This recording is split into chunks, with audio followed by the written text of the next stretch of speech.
ప్రియమైన దేవుని బిడ్డలారా, ప్రభువును రక్షకుడైన యేసయ్య నామములో ఈ ఉదయకాల సమయంలో మీ అందరికీ హృదయ అంతరంగం నుంచి శుభవందనాలండి.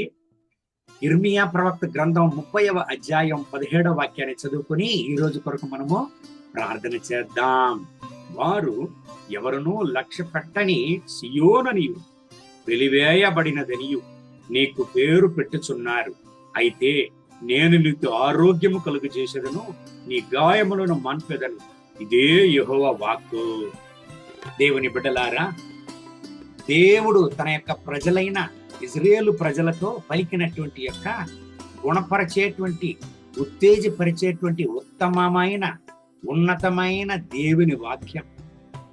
దేవుని బిడ్డలారా, శత్రువులందరూ ఇజ్రాయేలు ప్రజలను చాలా తక్కువగా అంచనా వేసి చెయ్యి విడవబడినటువంటి యొక్క ప్రజలు, వీళ్ళు దిక్కు దివానము లేనోళ్ళు, వీళ్ళ గతి అంతే, వీళ్ళ పరిస్థితులు అంతే అని ఇశ్రాయేలు ప్రజల గురించి అంచనా వేసి వాళ్ళ గురించి తక్కువగా ఆలోచన చేసిన సమయంలో ప్రభువైన యెహోవా తన యొక్క ప్రజల పైన ప్రేమతో వచ్చి వాళ్లతో ఉత్తేజపరచుతూ ఇక్కడ మాట్లాడుతున్నాడు.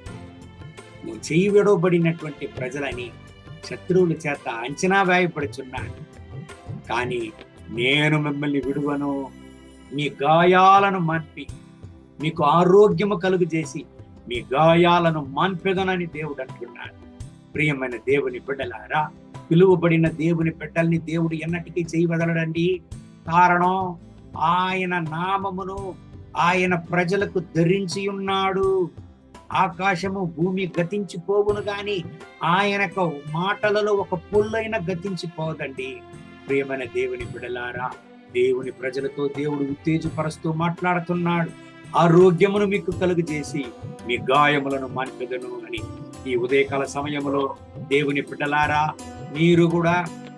మీరు వసించేటువంటి స్థలములలో తక్కువగా అంచనా వేయబడి నిందలను అవమానములను అనుభవించి, అయ్యో వీళ్ళు చేయబడినటువంటి యొక్క ప్రజలు, వీళ్ళ గతి అంతే, అంతమైపోయినది అని మిమ్మల్ని గురించి తక్కువగా మాట్లాడుచున్నారా? ప్రజలు, భయపడకండి. మిమ్మల్ని పిలిచిన దేవుడు నమ్మదగిన దేవుడు, ఆయన సర్వశక్తిమంతుడైన దేవుడు.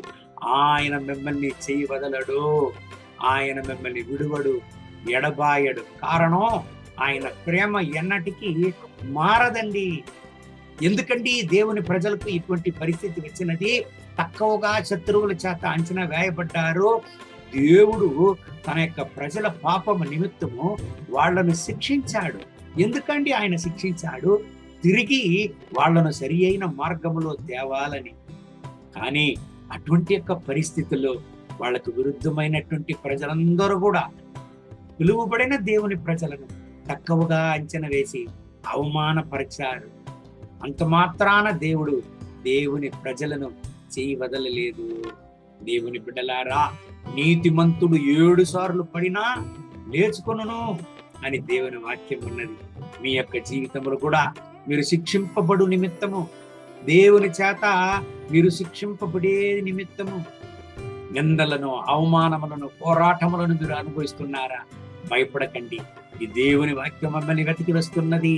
దేవుడు మిమ్మల్ని ఆశీర్వదించును, మీకు ఆరోగ్యాన్ని కలుగజేసి మిమ్మల్ని సాక్ష్యంగా నెలకొని మీకు విరుద్ధంగా వచ్చేటువంటి ఆయుధం వర్ధిల్లకపోవును. దేవుడు మిమ్మల్ని చేయి విడువడు. కారణం, మీరు పిలువబడిన దేవుని బిడ్డలు, మీరు ఎన్నుకొనబడిన దేవుని బిడ్డలు. మీరు విడవబడడానికి కాదు, చెయ్యి విడవబడడానికి కాదు, మీరు పిలువబడినది దేవుని కొరకు రాయబారులుగా సాక్ష్యంగా నిలవడానికి దేవుడు మిమ్మల్ని ఎన్నుకుని ఉన్నాడు. కాబట్టి ఈ ఉత్తేజపరిచేటువంటి యొక్క దేవుని వాక్యం ఈ ఉదయకాల సమయంలో మిమ్మల్ని ఎత్తికి వస్తున్నది. ఈ దేవుని వాగ్దానం బట్టి దేవుడు మిమ్మల్ని ఆశీర్వదించి ఈ రోజంతా మిమ్మల్ని నడుపునుగాక. కళ్ళు మూసి ప్రార్థన చేద్దామండి. మహోన్నతమైన ప్రభువా, మారని దేవా, ఆకాశానికి భూమికి సర్వాధికారం కలిగినటువంటి మా దేవా, ఇర్మియా 30వ అధ్యాయం 17వ వాక్యములో మీ యొక్క ప్రజలను నాయన మీరు ఉత్తేజపరిచారు, బలపరిచారు, వాళ్లకు ఆరోగ్యాన్ని కలుగజేశారు, వాళ్ళను గుణపరిచారు. ఇదిగో ఈ యొక్క ఉదయకాల సమయంలో ఈ దేవుని వాగ్దానాన్ని విని నాతో కూడా చేరి ప్రార్థన చేసేటువంటి ప్రతి ఒక్క దేవుని బిడ్డలను ఆశీర్వదించండి. వీళ్ళ గాయాలను మార్పండి, వీళ్ళ వ్యాధులను గుణపరచండి. వీళ్ళు ఏదైతే కోల్పోయారో, ఏ ఆశీర్వాదాలంతా వీళ్ళ జీవితంలో కోల్పోయారో వాటిని పొందుకొనడానికి మీ బిడ్డలకు సహాయం చేయండి. మీ బిడ్డల పక్షంలో మీరు ఉండండి నాయన. వీళ్ళని దీవించండి, ఆశీర్వదించండి. వీళ్ళకు విరోధంగా వచ్చే ఆయుధం బరిదులకు పోవునుగాక నాయన. మీ కృపా ప్రసన్నతతో ఈ బిడ్డలను కూడా నింపండి, ఆశీర్వదించండి, దీవించండి నా రక్షక. ఎక్కడైతే తక్కువగా అంచనా వేయబడి, ఎక్కడైతే నిందలను, అవమానాలను, పోరాటములను, నష్టములను వీళ్ళు అనుభవించారు, అదే స్థలములలో దేవా మీ చేత ఆశీర్వదింపబడి మీ కొరకై సాక్ష్యంగా ఈ బిడ్డను నిలవని అలాగే మీరు ఆశీర్వదించి నడిపేందుకు వందనాలు. మహిమ, ఘనత, స్తుతి మీకే. యేసయ్య నామములో వేడుకుంటున్నాము మా ప్రియ పరలోకపు తండ్రి. Amen, amen. May God bless you. Have a good day.